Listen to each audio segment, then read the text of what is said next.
మీరు daily healthy ఫుడ్డే తింటున్నారు కదా! కానీ ఎందుకు ఎప్పుడు చాలా టైర్డ్‌గా ఉంటారు? అంటే దీనికి రీజన్ ఓన్లీ ఫుడ్ మాత్రమే కాదు అంటే నమ్ముతారా?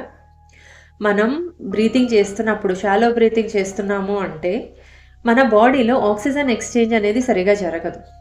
CO2 లెవెల్స్ కూడా డిస్టర్బ్ అవుతాయి.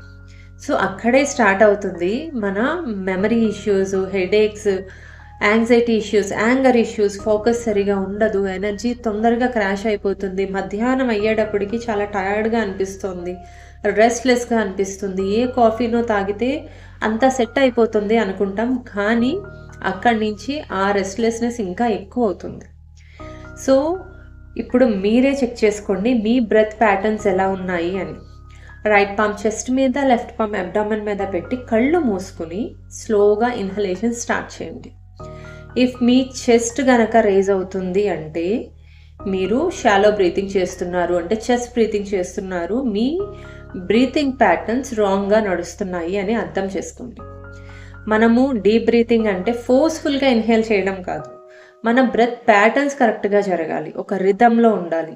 ఈ రిథమ్‌ని కరెక్ట్ చేశాము అంటే మన ఎనర్జీస్ న్యాచురల్‌గా ఇంక్రీజ్ అవుతాయి. సో, ఈ ప్రాక్టీస్ తర్వాత మీ బ్రెత్ ప్యాటర్న్ ఎలా ఉంది అనేది నాకు కామెంట్ చేయండి. Thank you.